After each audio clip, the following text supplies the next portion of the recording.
इमरान खान पर हमला करने वाले एक से ज्यादा थे। मुशीर दाखिला पंजाब उमर सरफराज शीमा ने इमरान खान को हमले की फॉरेंसिक रिपोर्ट पेश कर दी। कहा, इब्तिदाई रिपोर्ट के मुताबिक एक से ज्यादा अफराद ने हमला किया। ये बयानिया दम तोड़ चुका है कि हमलावर मजहबी जनूनी था। वजीराबाद हमले के बाद नून लीगी रहनुमाओं ने जो कहा वो सबके सामने है। फरूख हबीब ने कहा कि इमरान खान पर हमला मनसूबाबंदी के तहत किया गया। मुलजिम को तोते की तरह रटाया गया कि वो मजहबी जुनूनी है।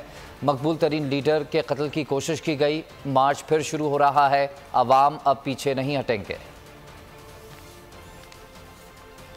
जो फोरेंसिक्स की टीम है, उन्होंने जो इनिशियल रिपोर्ट पेश की है, उसके मुताबिक हमलावर एक नहीं कम अज कम 2 थे। आईजी पंजाब को जो है पंजाब गवर्नमेंट सरेंडर कर चुकी है और 18वीं तरमीम के बाद जो इख्तियारात सूबाई हुकूमत के, उसके मुताबिक हमने वो जो है कानूनी तौर पे ऑफिसर जो है सरेंडर कर दिया। इसके बाद जो है वफाकी हुकूमत हमारे ऊपर जबरदस्ती थोप नहीं सकती। ये बात साबित हो गई कि इमरान खान के ऊपर प्री प्लान्ड कातिलाना हमला जो है वो करवाया गया है। जो चाबी वाला तोता तैयार किया गया था, जिसके जरिए ये कहा गया कि ये मजहबी तौर के ऊपर मोटिवेटेड था, उसके ऊपर उस बुनियाद के ऊपर उसने इमरान खान साहब के ऊपर कातिलाना हमला किया, जिसमें अल्लाह ताला ने उनकी जान बचाई। हमारा जो मार्च है वो शुरू हो रहा है बाकायदा उसी जगह से, वजीराबाद से, और वो अपने तयशुदा शेड्यूल के मुताबिक रावलपिंडी पहुंचेगा, जहां से इमरान खान साहब भी उसके अंदर जो है वो शामिल होंगे।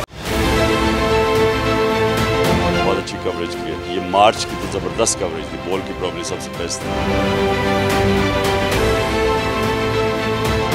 सबसे ज्यादा रील्स और सबसे ज्यादा रेटिंग के साथ बोल रहा नंबर 1। सब्सक्राइब करें और बेल दबाएं ताकि कोई खबर रह न जाए।